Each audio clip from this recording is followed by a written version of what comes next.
মুরিব্বিগণ আলোচনা করেছেন এবং আলোচনা করবেন। আমি অধম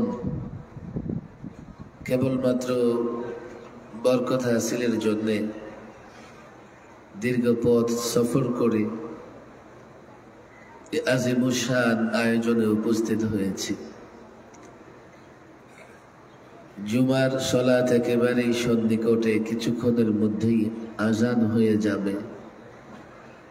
যেহেতু ঐতিহ্যবাহী দ্বীনি শিক্ষা প্রতিষ্ঠান এবং মাহফিল উপলক্ষে সবচাইতে বড় জুমার জামাত অনুষ্ঠিত হয়, আমি সবিনয় অনুরোধ করব, দরখাস্ত পেশ করব, অন্তত আশেপাশে যারা আছি, রাস্তাঘাটে পথে ঘাটে নানা কামরায় যারা আছে, দ্রুত প্যান্ডেলের নিচে এসে সমবেত হই। গাড়ি থেকে নেমে মাহফিল পর্যন্ত আসা বড় কষ্টকর ছিল।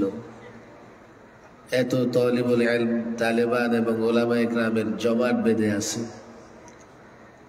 আমি মনে করি এখন আর আমরা উদ্দেশ্যহীন ঘোরাফেরা না করে, এখন আর আমরা এদিক সেদিক জটলা না পাকিয়ে 2-1 মিনিটের মধ্যে সবাই প্যান্ডেলের নিচে চলে আসে। আমার অনুরোধ,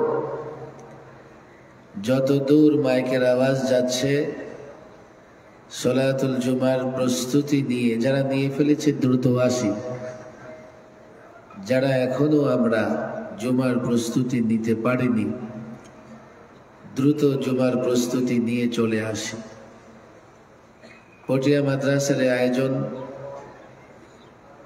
দক্ষিণ চট্টলার সবচাইতে বৃহৎ আয়োজন। পটিয়া মাদ্রাসা দক্ষিণ এশিয়ার বৃহৎ দ্বীনি প্রতিষ্ঠানের একটা। সেহেতু এই আয়োজনে আজকে এখানে হাজারো হাফেজে কোরআন, মুহাদ্দিস, মুফতি, মুফাসসির, বুজুর্গ, সাহেব নিসবত, আল্লাহ ওয়ালারা নামাজ আদায় করবেন। আমরা সকলেই অধিক সওয়াবের আশায় বড় জামাতে অংশগ্রহণ করব, এই আশায় আগে আগে চলে আসি। শেষের দিকে এসে ভিড় না জমাই, জটলা না পাকাই। যেহেতু আমরা আসলে ওয়াজ নসিহতের জন্য এই প্রতিষ্ঠানে আসি না, সামান্য কিছু কথা বলি এবং চেষ্টা করি যাতে সেই কথাগুলো প্রাসঙ্গিক হয়, সেই কথাগুলো যাতে বর্তমান সময়ে যে সমস্যা আছে, যে ফিতনা আছে, সেই ফিতনাগুলো থেকে বাঁচার জন্যে, সেই ফিতনা থেকে উত্তরণের জন্যে কিছু একটা পরামর্শ সুলভ হয়, সে আলোচনায় আমরা করার চেষ্টা করি। মাদ্রাসা কর্তৃপক্ষও আগে আমাকে একটু ইশারা দিয়েছেন যে আপনি ফিতনায়ে ইলহাদ সম্পর্কে আলোচনা করবেন। ফিতনায়ে ইলহাদ এই শব্দটার সঙ্গে আমরা আলেম ওলামারা হয়তো বা পরিচিত, সাধারণ মানুষ ফিতনায়ে ইলহাদের সঙ্গে তত একটা পরিচিত না। কোরআনুল কারীমের একখানা আয়াত, সূরা হামিম সিজদা বা সূরা ফুসসিলাত, আয়াতের প্রথমাংশ আমি তেলাওয়াত করেছি, যেখানে আল্লাহ তাবারক ওয়া তাআলা ইলহাদ কিংবা মুলহিদিন সম্পর্কে আলোচনা করেছেন। আমি মনে করি বর্তমান সময়ে মুলহিদ, ইলহাদ সম্পর্কে জানা আমাদের জন্য অপরিহার্য, অত্যন্ত আবশ্যক। এই আয়াতের আগের আয়াতগুলোতে আল্লাহ তাবারক ওয়া তাআলা ওই অবিশ্বাসীদের শাসানোর কাজটা করেছেন, শাসন করেছেন, যারা প্রকাশ্যে দ্বীন এবং ইসলামকে অস্বীকার করে। ওরা কাফির, ওরা মুশরিক, তাতে কোনো সন্দেহ নাই। যারা সরাসরি প্রকাশ্যে দ্বীন তথা ইসলামকে অস্বীকার করে,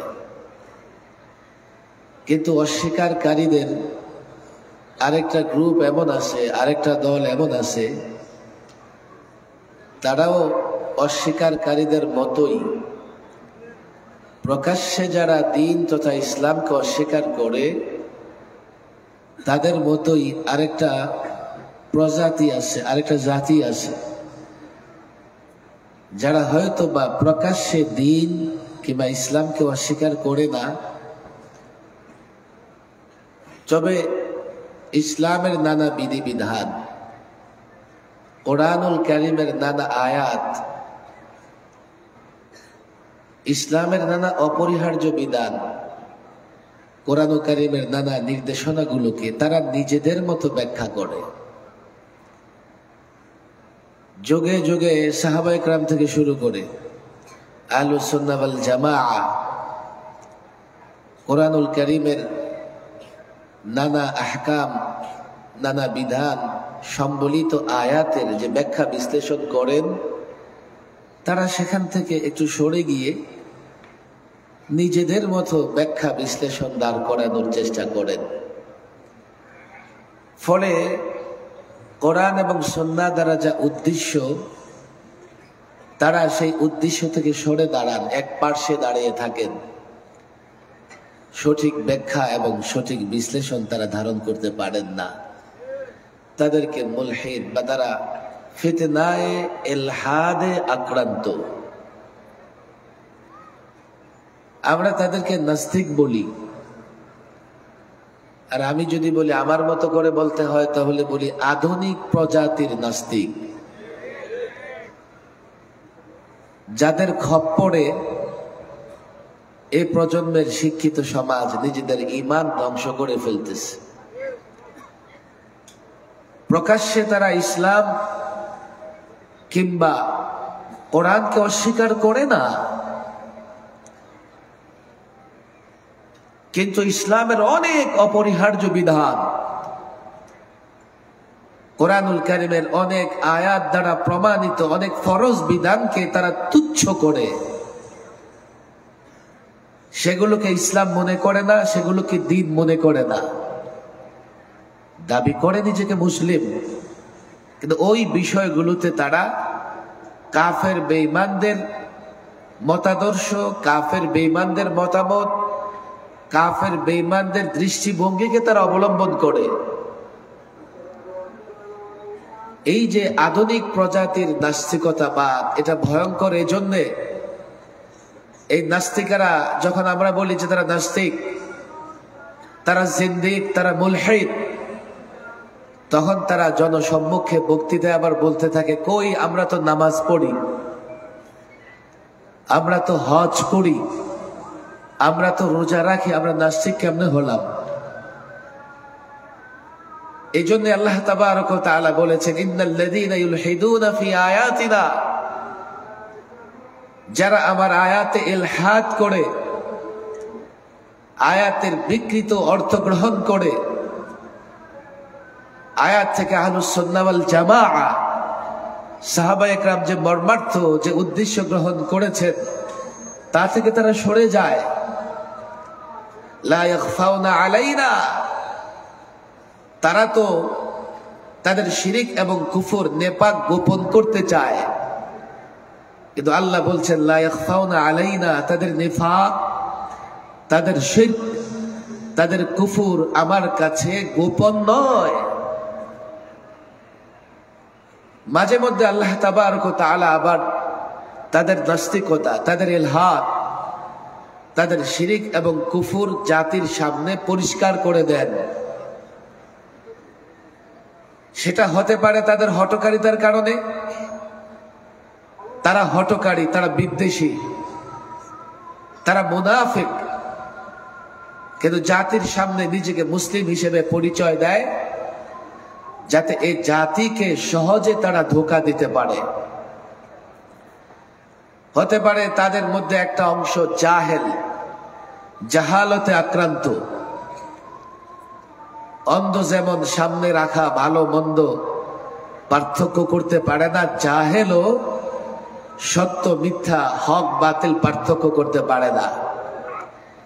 চাই সে জাহেল গোষ্ঠী, নিজেকে ইসলামের নামে পরিচয় দেখ, ইসলামী কোন গোষ্ঠীর নামে পরিচয় দেখ, ইসলামী দলের নামে পরিচয় দেখ, পীর বুজুর খানকার নামে পরিচয় দেখ, তার ভেতরে যদি জাহালত থাকে যে কোনো সময় সে বাতিলকে হক মনে করে গ্রহণ করে ফেলবে। জাহালতের কারণেও এক ধরনের মানুষ নাস্তিকতায়, এলহাদে, ফিতনায় এলহাদে নিপতিত হচ্ছে। আবার তাদের মধ্যে সত্যিকার অর্থে একদল ষড়যন্ত্রকারী আছে যারা বসবাস করে এই দেশে, কিন্তু তাদের মুখে হাড্ডি দিয়ে রেখেছে দিল্লিওয়ালারা।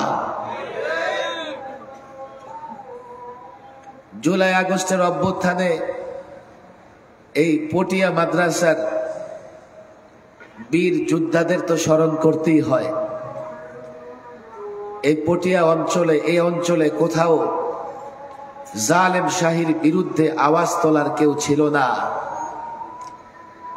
এই অঞ্চলে সর্বপ্রথম ফেসিবাদের বিরুদ্ধে, জাহালতের বিরুদ্ধে আওয়াজ উঠেছে এই পটিয়া মাদ্রাসা থেকে। এই পটিয়া মাদ্রাসার আসাতিজে কেরাম, পটিয়া মাদ্রাসার ছাত্র, এই পটিয়া অঞ্চলের যারা মাদারিসে কওমিয়া ওলামায়ে দেওবন্দকে মহব্বত করেন, তারা সর্বপ্রথম ওই আইয়ামে জাহিলিয়াতের আদলে নতুন এক জাহালত প্রতিষ্ঠাকারী ফেসিবাদ, আইয়ামে জাহিলিয়াতের আদলে নতুন এক জাহালত প্রতিষ্ঠাকারী স্বৈরাচারী শাসন ব্যবস্থার বিরুদ্ধে আওয়াজ উঠেছে এই মাটি থেকে। কিছু কথা তো আমাকে বলতেই হবে, আর আমি এটা বিশ্বাস করি।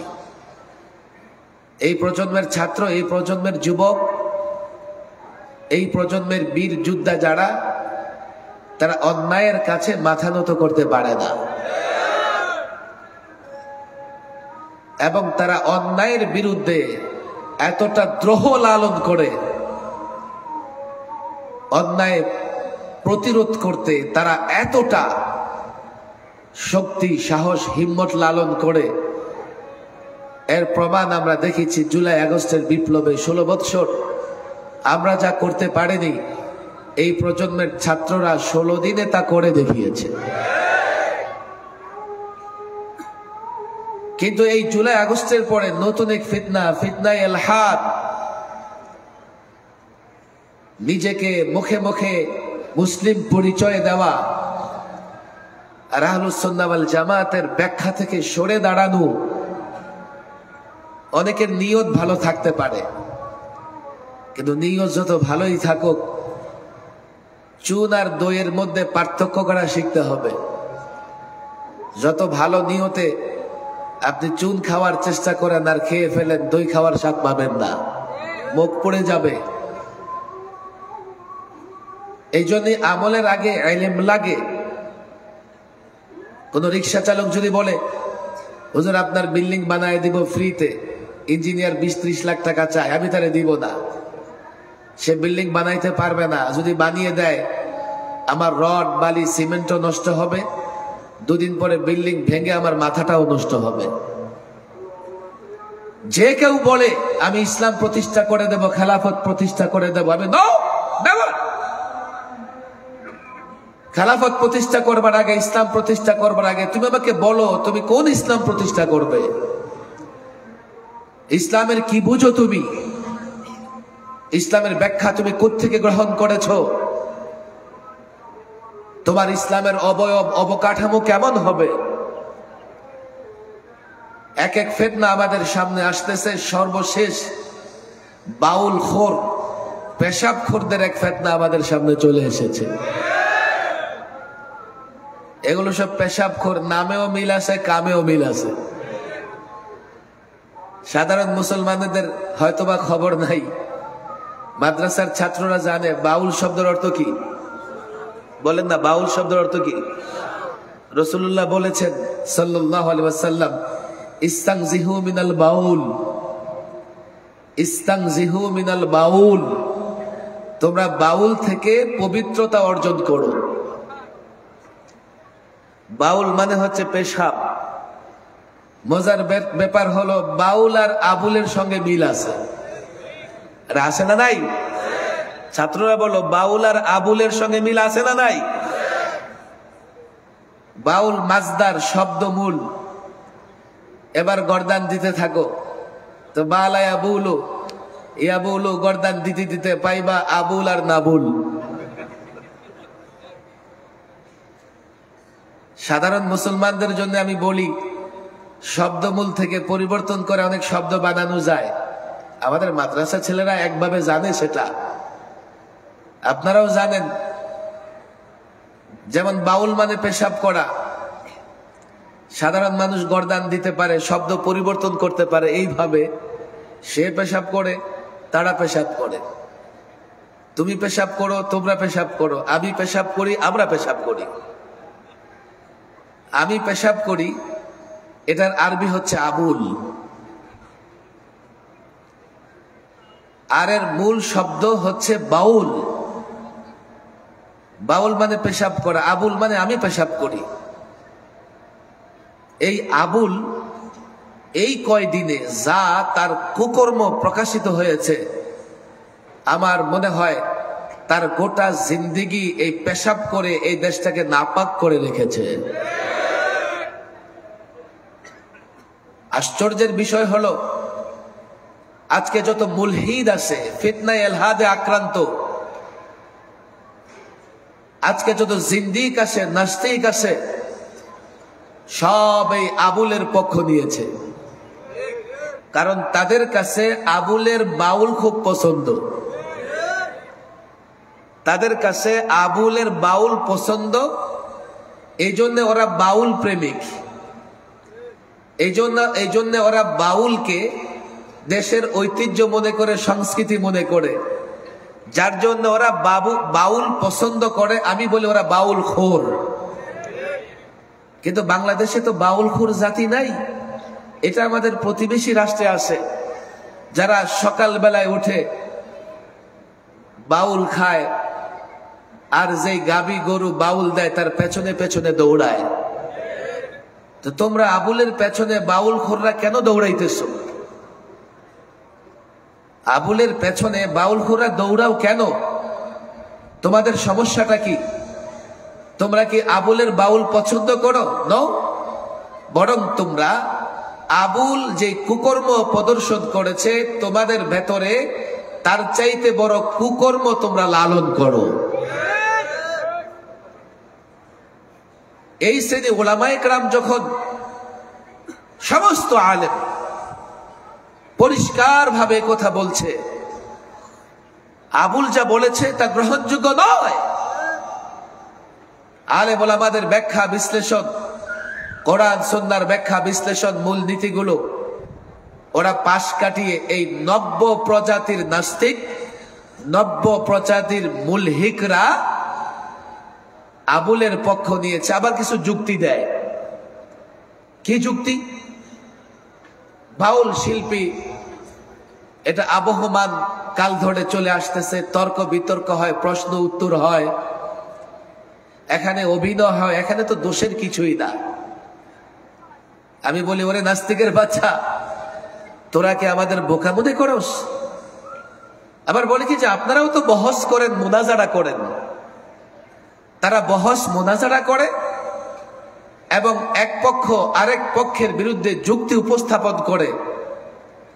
আমি বলি, দেখো, ওরা যে মুলহিদ, ওরা যে জিন্দিক, ওরা যে নাস্তিক, ওরা যে ইসলাম বিদ্বেষী চক্র, ওরা যে এদেশের যুবকদের বেঈমান বানাতে চায়, তাদের এই যুক্তি থেকে প্রমাণিত হয়।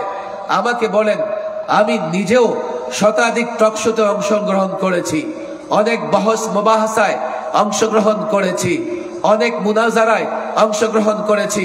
আমার কলেজের স্কুলের ছাত্ররা নানান বিতর্ক অনুষ্ঠানে অংশগ্রহণ করে, মাদ্রাসার ছেলেরা বহস করে, টেলিভিশনে জাতীয় বিতর্ক অনুষ্ঠান আয়োজিত হয়, বিতর্ক হয়, পুরস্কৃত করা হয়। আমাকে বলেন, আমি জাতির সামনে প্রশ্ন রাখতে চাই, আমি তথাকথিত বুদ্ধিজীবী নামের পরজীবীদের প্রশ্ন করতে চাই, আমাকে বলো কোন একটা বিতর্ক অনুষ্ঠানে, কোন একটা প্রশ্ন উত্তর অনুষ্ঠানে, কোন একটা অভিনয়ে নিকৃষ্ট শব্দ ব্যবহার করার অনুমতি আছে কি?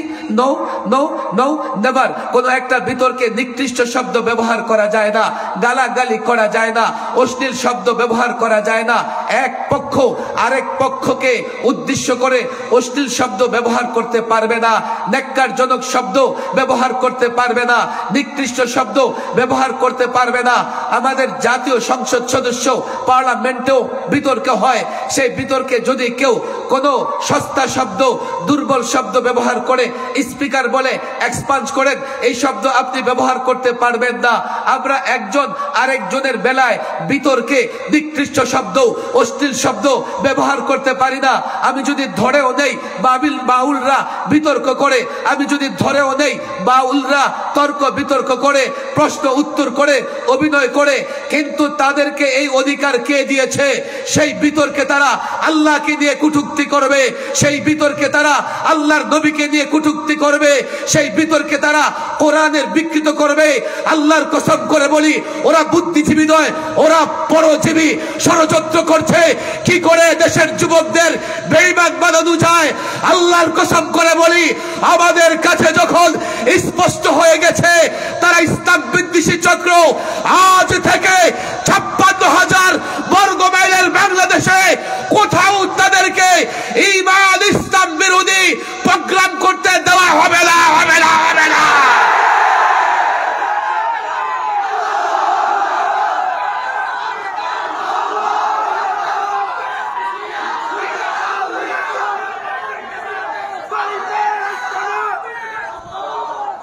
আবুলের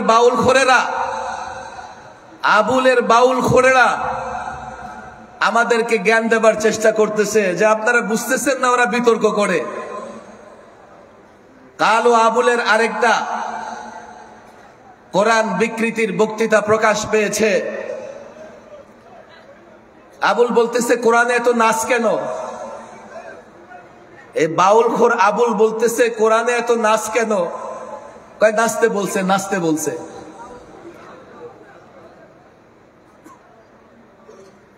কুল আউযু বিরাব্বিন নাস মালিকিন নাস ইলাহিন নাস মিন শাররিল ওয়াসওয়াসিল খান্নাস। কয় এত নাচ কেন? কয় কোরআন নাচতে বলছে। আশ্চর্য, একজন সাধারণ মানুষও বুঝে যে সূরায় নাসে নাচতে বলা হয় নাই, নাচ মানে হচ্ছে মানুষ। কথা ঠিক না বেঠিক? এরপরেও তারা আবুলের অপরাধ দেখে না, তারা অপরাধ দেখে তাওহীদি জনতা যারা প্রতিরোধ করতেছে, এদেশের সংক্ষুব্ধ বিক্ষুব্ধ তাওহীদি জনতা যদি কোনো অপরাধীর বিরুদ্ধে দাঁড়িয়ে যায়, প্রতিরোধ করে, প্রতিহত করে, এই দায়িত্ব তাদের। যেমন রাজবাড়ির তাওহীদি জনতা নুরা পাগলার লাশের সঙ্গে করেছে। কবর থেকে নুরা পাগলার লাশ তোলে, রাজপথে আগুন দিয়ে পোড়ায়া, ফায়ার সার্ভিস দিয়া ব্রাশ করে দিয়েছে, তার ছাইয়ের চিহ্নটুকু নাই। এখন ওরা ফতুয়া জানতে আসে আমাদের কাছে, হুজুর লাশ পোড়ানো কি জায়েজ আছে?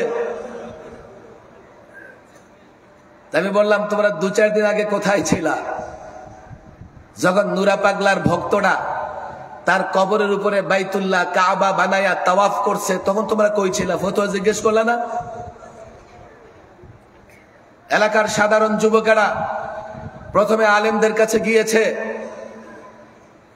আলেমদের বলেছে হুজুর বরদাস্ত হয় না এইভাবে বাইতুল্লাহ বানায়া কাবা বানায়া একজন গাঞ্জাখোর, ইয়াবাখোর, নাস্তিকের কবরের উপরে কাবা বানায়া এলাকার যুবকেরা তাওয়াফ করবে, ভণ্ডরা তাওয়াফ করবে, বরদাস্ত হয় না। আলেমরা শান্তিপ্রিয়, আলেমরা শান্তিপূর্ণ সমাধানের জন্য তারা উপজেলায় গেছে, জেলায় গেছে, পুলিশের কাছে গেছে, স্মারকলিপি দিয়েছে, মিছিল করেছে, মিটিং করেছে, তারপরেও কোনো প্রতিকার হয় নাই। এবার যুবকেরা তাদের মতো করে ব্যবস্থা গ্রহণ করেছে। কোন আলেম কোন মাদ্রাসার ছাত্র যদি মনে করো তোমরা তোমাদের হাতে দেশের মানুষ ঈমান বন্ধক রেখেছে, তোমাদের হাতে দেশের মানুষ ঈমান মর্গেজ রেখেছে, তোমরা ভুল করবা, তোমরা ভুল করবা। কোন আলেম কোন মাদ্রাসার ছাত্র যদি সিরাতে মুস্তাকিম থেকে সরে যায়, অন্যায়কে অন্যায় না বলে, ন্যায়ের পক্ষে না দাঁড়ায়, কালোকে কালো না বলে, দেশের একজন সাধারণ যুবকও সেই আলেমের পেছনে আর থাকবে না। যখন রাজবাড়ির যুবকেরা দেখেছে এইভাবে আমরা প্রতিবাদ করব আর এখানে কাবা বানায়া তাওয়াফ চলবে, এটা তো হয় না, তারা আমাদের কাছে ফতোয়া জিজ্ঞেস করতে আসে নাই, তারা তাদের মতো ব্যবস্থা নিছে। এদেশের মানুষ তারা নিজেরা তাদের ঈমান হেফাজতের জন্য ব্যবস্থা নিবে। জায়গায় জায়গায় বাউলদের প্রতিরোধ করা হচ্ছে, প্রতিহত করা হচ্ছে। আমাদের প্রধান উপদেষ্টার কার্যালয় থেকে অর্ডার দেওয়া হয়েছে বাউলদের উপর হামলাকারীদের গ্রেফতার করার জন্য। আমি বলি, প্রধান উপদেষ্টার কার্যালয়ে তোমরা যারা আছো, তোমরা নিজেদেরও চেনো নাই, জাতিকেও চেনো নাই। 1 বছরের আগের ইতিহাস তোমরা ভুলে গেছো। হ্যাঁ, আমরা আইন নিজের হাতে তুলে নিতে চাই না, কিন্তু সাধারণ মানুষ আইন নিজের হাতে তুলে নিতে বাধ্য কেন হচ্ছে? এইভাবে যদি কোরআন নিয়ে বিকৃত হয়, আউল বাউল ফাউলদের 14 গোষ্ঠী মূর্খ। তাদের ভেতরে অধিকাংশ 2-3 ক্লাস পড়েছে, তাও স্কুলে। তাদের মধ্যে কেউ মাদ্রাসায় পড়েছে এমন প্রমাণ খুঁজে পাওয়া যায় না। কিন্তু এই ফাউলরা কি করে জানেন? স্টেজে খাড়ায়া এইভাবে হাদিসের উদ্ধৃতি দেয়, মনে হয় যে সিয়াসিত তার হাফেজ। আবার বলেও বুখারীতে আস, মুসলিমে আস, তিরমিজিতে আস, হাদিসের রেফারেন্স দিয়ে দিয়ে বলতে থাকে। অথচ ওদের 14 গোষ্ঠী একসঙ্গে করে পেটে বোমা মারলে একটা হাদিস শুদ্ধভাবে বের হবে না। তাদের বিতর্কের বিষয় হচ্ছে শরীয়ত মারেফত। এই গন্ড মূর্খেরা শরীয়ত কি জিনিস, মারেফত কি জিনিস কি বুঝবে? তাদের বিতর্কের বিষয় হচ্ছে আল্লাহ সর্বপ্রথম কি সৃষ্টি করেছেন। তাদের বিতর্কের বিষয় হচ্ছে আল্লাহর নূর, রসুলের নূর। তাদের বিতর্কের বিষয় হচ্ছে কোরআনের নানা আয়াত। যে সমস্ত বিষয় নিয়ে বিতর্ক করার সাহস আমাদেরই নাই, সে সমস্ত বিষয় নিয়ে এই গন্ড মূর্খরা সওয়াল জবাব, তর্ক বিতর্কের আন্দাজে জনমানুষের ঈমান বিনষ্ট করার চেষ্টা করতেছে। আমি এই প্রোগ্রাম থেকে প্রধান উপদেষ্টার কার্যালয়কে বলছি, শোনো, আমরা আইন নিজের হাতে তুলে নিতে চাই না। কেউ আইন নিজের হাতে তুলে নেক, তাও আমরা চাই না। তোমাদের বাউলদের উপরে যারা হামলা করে তাদের গ্রেফতারের নির্দেশ দেবার আগে তোমাদের নির্দেশ দেবার দরকার ছিল বাউলদের যারা কোরআন বিকৃত করেছে, বাউলদের যারা এই অবস্থা তৈরি করেছে, বাউলদের মধ্য থেকে যারা আল্লাহকে নিয়ে কটূক্তি করেছে, আল্লাহর নবীকে নিয়ে কটূক্তি করেছে, সবার আগে তাদের গ্রেফতার করো। যদি সাহস না থাকে, আরে তোমরা কারা? তোমরা কারা? আমরাই তো তোমাদের বসিয়েছি। ফেরাউন টিকতে পারে নাই, ফেরাউন টিকতে পারে নাই। লোকেরা মনে করেছে 40 পর্যন্ত যাবে। এই ফেরাউন আর যাবে না। এই ফেরাউনকে কেউ ফালাবে না। ছাত্র জনতা 16 দিনের নোটিশে তাদেরকে পালাতে বাধ্য করেছে। এই সরকার, পরবর্তী সরকার, ভবিষ্যৎ প্রজন্ম সতর্ক করে দিতে চাই, সতর্ক করে দিতে চাই। এই প্রজন্মের ছাত্র, এই প্রজন্মের যুবকদের তোমরা চেনো না। আমি তাদের পালস বুঝি, আমি তাদের চিনেছি, আমি তাদের ময়দানে নেমে দেখেছি। গুলি করেছে, সামনে লাশ পড়েছে, পেছন থেকে একটা লোকও যায় নাই। তারা সামনের কাতারে দাঁড়িয়ে আবার ফেসিবাদের বিরুদ্ধে লড়াইয়ে ময়দানি ছিল। এজন্যই তো ফেসিবাদ পালাতে বাধ্য হয়েছে। পরিষ্কার বার্তা দিয়ে দেই, জুলাই অভ্যুত্থান, জুলাই আগস্টের অভ্যুত্থান, প্রাথমিক অভ্যুত্থান, প্রাথমিক বিপ্লব, এই বিপ্লবের পরে কেবলমাত্র একটা একটা ফ্যাসিবাদকে আমরা লাল কার্ড দেখিয়েছি।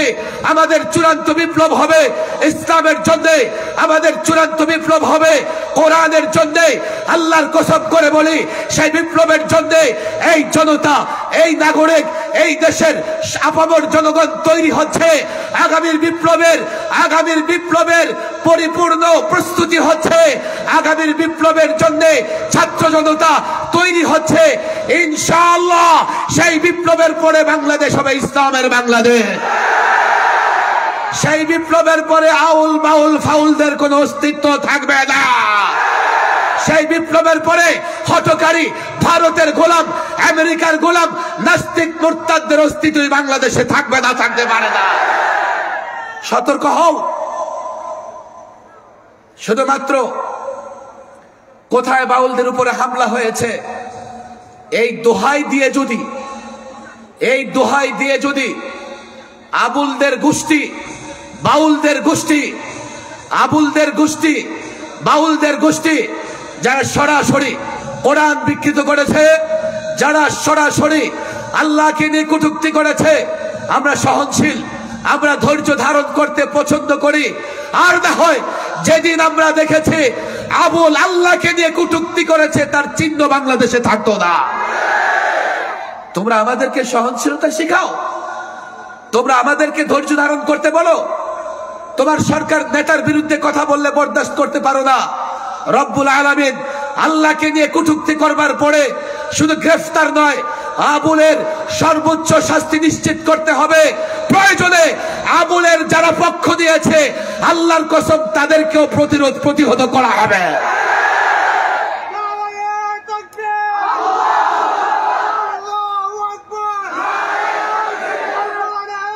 এই নব্য ফিতনা ইলহাদ, মুখে মুখে শুধু ইসলাম বললে ইসলাম হয়ে যায় না। আমাদের আহলুস সুন্নাহ ওয়াল জামাআহ সাহাবায়ে কেরাম থেকে এই পর্যন্ত সিরাতে মুস্তাকিম, যেটা আমি সব দলের নেতাদের সতর্ক করে দিচ্ছি, নব্য প্রজাতির নাস্তিক হবার চেষ্টা করো না। নব্য প্রজাতির নাস্তিক হবার যদি চেষ্টা করো, আস্তিক আল্লাহ প্রেমিক রসুল প্রেমিকরা কিন্তু দেশে আছে, যারা কোনো কিছুকে পরোয়া করে না। তুমি ডাক্তারের মতো থাকো, তুমি আইনজীবীর মতো থাকো, তুমি রাজনীতি করো জাতির কল্যাণে, কিন্তু ইসলাম এবং কোরআন সুন্নাহর ব্যাখ্যা ওলামায়ে কেরাম দিবে, তাদের কাছ থেকে ব্যাখ্যা জেনে নেবে। দল কিংবা দেশের স্বার্থে ওলামায়ে কেরাম সচেতন আছে। তোমরা ব্যক্তি স্বার্থে, ক্ষমতার লোভে যদি কোরআন সুন্নাহর ব্যাখ্যার বাইরে গিয়া কোন ব্যাখ্যা দিয়ে, বিকৃত ব্যাখ্যা দিয়ে জাতিকে বিভ্রান্ত করবার চেষ্টা করো, আমরা আছি শাপলায় যেভাবে ছিলাম আমরা আছি, আমরা চলে গেলে আরেকটা প্রজন্ম থাকবে যারা তোমাদের বিরুদ্ধে লড়াই করবে। আল্লাহ তাবারক ওয়া তাআলা এই জামিয়া ইসলামিয়া ঐতিহ্যবাহী দ্বীনি শিক্ষা প্রতিষ্ঠান, এখানকার ছাত্র আসাদে کرام, আমরা তাদেরকে জুলাই আগস্টের অভ্যুত্থানে যেভাবে ভূমিকা রাখতে দেখেছি, আমার বিশ্বাস আসাদে کرام, ছাত্র জনতা এবং এই পটিয়া দক্ষিণ চট্টলার ইমান দরদি, ইসলাম দরদি সাধারণ মুসলমানেরা সেই ভূমিকা রাখবে এবং চূড়ান্তভাবে ইসলামকে বিজয়ী করা পর্যন্ত লড়াই চলবে, লড়াই চলতেই থাকবে। আল্লাহ তাবারক ওয়া তাআলা তৌফিক দান করুন। ওয়া মা তৌফিকি ইল্লা বিল্লাহ ওয়া মা আলাইনা ইল্লাল বালাগ।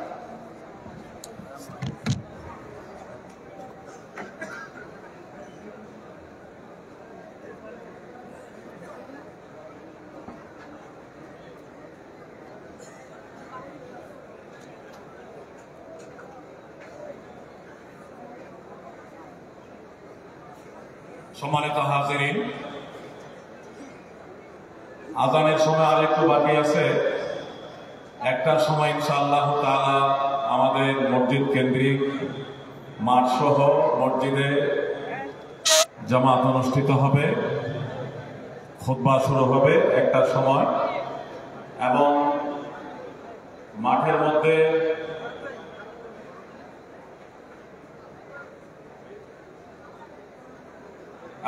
মধ্যে একটা 15 মিনিটে খুতবা শুরু হবে। আরো সময় আছে আমাদের হাতে, 1:40-এর সময় আজান হবে ইনশাআল্লাহ তাআলা। আমরা সবাই জমে বসি, আমরা মানসিকভাবে প্রস্তুতি গ্রহণ করি ইসলামকে হেফাজত করার জন্য। আকীদে তাওহীদ এবং আকীদে রিসালাত, ঈমান ও ইসলামকে হেফাজত করার জন্য, আমাদের জানমাল কোরবান দেওয়ার জন্য আমরা মানসিকভাবে প্রস্তুতি গ্রহণ করি। ওলামায়ে কেরামের পক্ষ থেকে যখন যে ডাক আসবে, সে ডাকে আমরা সাড়া দেওয়ার জন্য আমরা মানসিকভাবে প্রস্তুতি গ্রহণ করি। এই দেশ, এই জমিন মুসলমানদের